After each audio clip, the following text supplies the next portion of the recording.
रामकृष्ण हरी मंडळी, आज आहे गौरी पूजन। काल आपण वाजत गाजत सर्वांनी गौरींचं आवाहन केलं। आता गौरी म्हणजे कोण? तर कोकणामध्ये गवर किंवा गौरी म्हणजे शंकराची पत्नी पार्वती, म्हणजेच गणपती बाप्पांची आई। आता या सणाला आजच्या दिवशी गौरी पूजन याला कोकणामध्ये वौसा किंवा वौसा असं म्हणतात। याच्याविषयीचा आजचा आपला हा व्हिडिओ आहे। पण त्याच्या आधी जाणून घेऊया की कोकणामध्ये गौरी म्हणजे नक्की काय, आणि पुणे किंवा पश्चिम महाराष्ट्र किंवा महाराष्ट्रातल्या उरलेल्या भागामध्ये गौरीचं पूजन आहे ते कसं केलं जातं। आता या गौरीला आपल्याकडे ज्येष्ठा गौरी असं सुद्धा म्हणतात। आपण जर पाहिलं, कॅलेंडरवर पाहिलं तर हा 3 दिवसांचा सण आहे। पहिल्या दिवशी आपण आवाहन करतो, म्हणजे गौरी घेऊन येतो, आणि त्यानंतर आपण गौरींची पूजन करतो, आणि तिसऱ्या दिवशी जे आहे ते आपण गौरींचं विसर्जन करतो। आता ही गौर आणण्यासाठीचे किंवा वौसा कधी येतो, तर याचे काही खगोलशास्त्रातल्या प्रमाणे काही नियम बनवलेले आहेत। गौरी कधी आणायच्या असतात तर अनुराधा नक्षत्राच्या काळादरम्यान आहेत, तेव्हा गौरीचं आवाहन केलं जातं।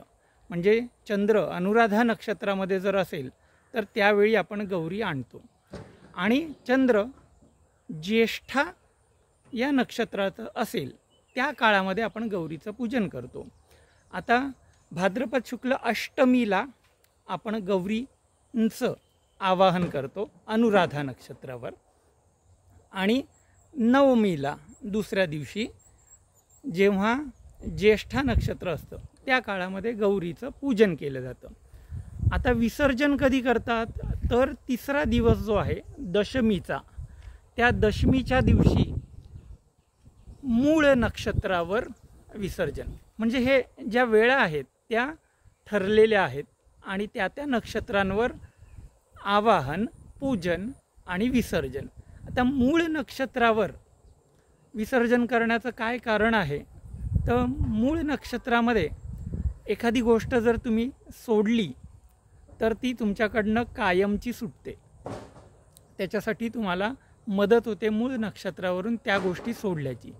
त्यामुळे गौरी विसर्जन करताना आपल्या आयुष्यातल्या ज्या काही आपल्या वाईट गोष्टी आहेत, वाईट सवयी आहेत, या सगळ्या जर आपण मूळ नक्षत्रावर सोडायचा विचार केला तर त्या आपल्या आयुष्यातून खरोखर निघून जातात।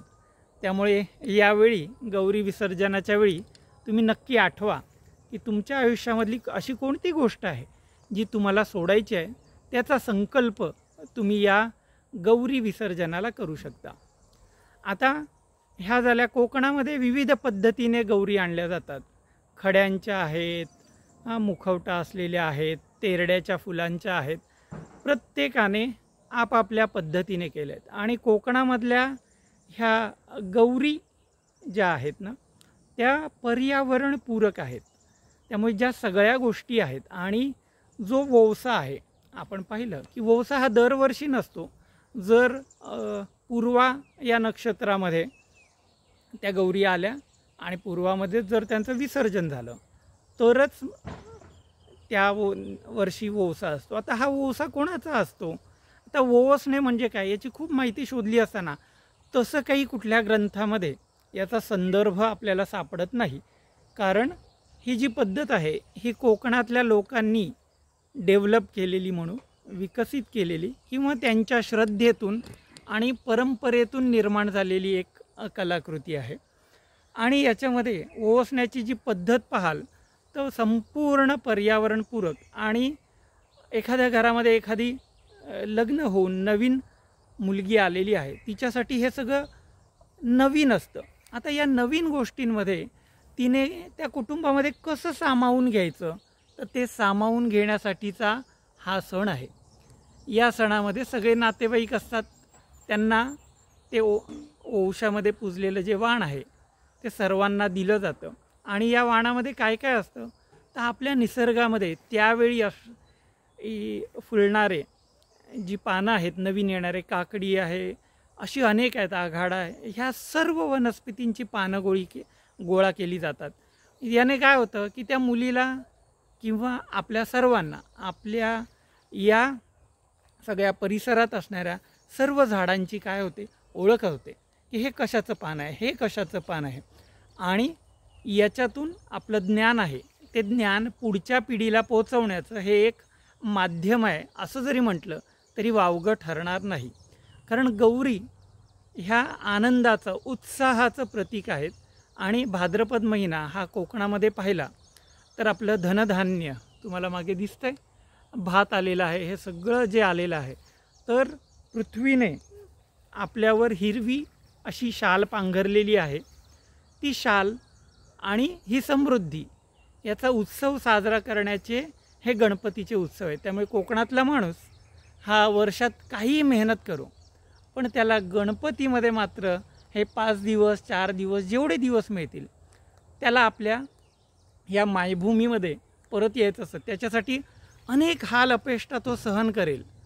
कितीही तासांचा खडतर प्रवास झाला, माणगावमध्ये ट्रॅफिक झालं तरी तो यायचा काही थांबत नाही. त्यामुळे ह्या ज्या गौरी आहेत, ह्या गौरी म्हणजे आपल्या आनंदाचं प्रतीक आहे, उत्साहाचं प्रतीक आहे. आणि त्यासाठी त्यांचं पूजन केलं पाहिजे.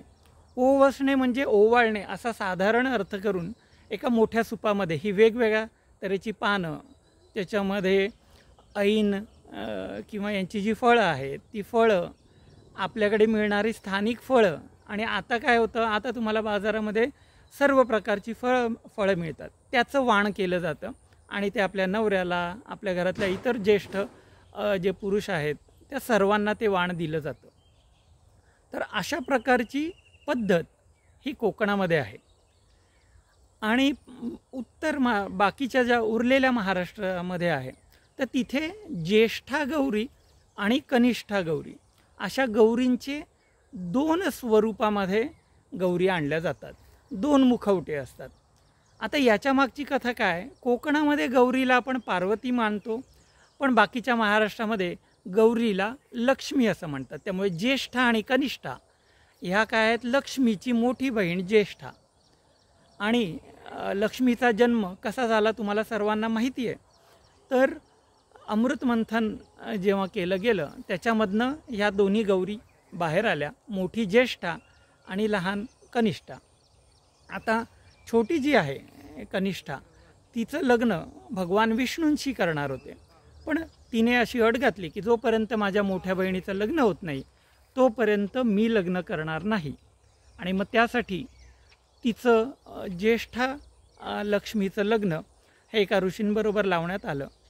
परंतु तिचं वागणं काही चांगलं नसल्यामुळे ते ऋषी आहेत ते तिला सोडून निघून गेले. आणि ती अशीच एकदा दुःखी बसलेली असता भगवान विष्णू तिथून जात असताना तिला विचारलं, तुझ्या दुःखाचं कारण काय आहे. तेव्हा तिने सांगितलं की असं असं कारण आहे. तेव्हा भगवान विष्णूंनी तिला काही वर दिले. त्याच्यामध्ये हा वर असा होता की भाद्रपद शुक्ल अष्टमीला तुझं सगळे आवाहन करतील आणि त्या दिवशी तुझी जी पूजा केली जाईल. त्यामुळे लक्ष्मीची मोठी बहीण ज्येष्ठा हिचं अष्टमीला आवाहन केलं जातं. तिच्याबरोबर लक्ष्मीसुद्धा असते. त्यामुळे त्या 2 लक्ष्मी आहेत आणि त्यांचं पूजन हे उर्वरित महाराष्ट्रामध्ये केलं जातं. पण कोकणामध्ये गौरी म्हणजे गौरी गणपती म्हणजे पार्वती आणि गणपती असंच मानलं जातं. आता या सगळ्यांच्यामध्ये काही वेळा न पडता आपण आपल्या भक्तीने गौरी पहा म्हणजे पार्वती पहा किंवा लक्ष्मी पहा, पण त्याच्यामध्ये तुमचा भाव हा त्या पूजनामध्ये आला पाहिजे. आकाशात पतितंतोयम यथा गच्छति सागरम. आकाशातनं पडणारं पाणी आहे ते जसं सागरापर्यंतच पोहोचतं, कुठल्याही स्वरूपामध्ये असू द्या, ओहोळ असू द्या, नदी असू द्या, शेवटी ते समुद्रामध्ये पोहोचतं. सर्वदेव नमस्कारम केशवम प्रति गच्छति. कोणत्याही देवांना जरी तुम्ही नमस्कार केलात तरी तो भगवान विष्णूंपर्यंत जसा पडतो तसं तुम्ही माना काही, पण त्या भक्तीने त्या भावाने जर तुम्ही या गोष्टी केल्यात तर त्या तुमच्या इच्छित जी देवता आहे तिच्यापर्यंत पोचल्याशिवाय राहणार नाहीत. व्हिडिओ कसा वाटला आत्तापर्यंत जर तुम्ही पाहत असाल तर नक्कीच तुम्हाला या विषयातली गोडी आहे. आपला चॅनल जर सबस्क्राईब केला नसेल तर सबस्क्राईब करा. तिथे खाली सबस्क्राईब नावाचं बटन असतं ते दाबा, बेल आयकॉन दाबा, व्हिडिओला लाईक करा आणि व्हॉट्सॲपवर आपल्या ओळखीतल्या सर्व ग्रुप्सवर पाठवा. लाजू नका. रामकृष्ण हरी. धन्यवाद.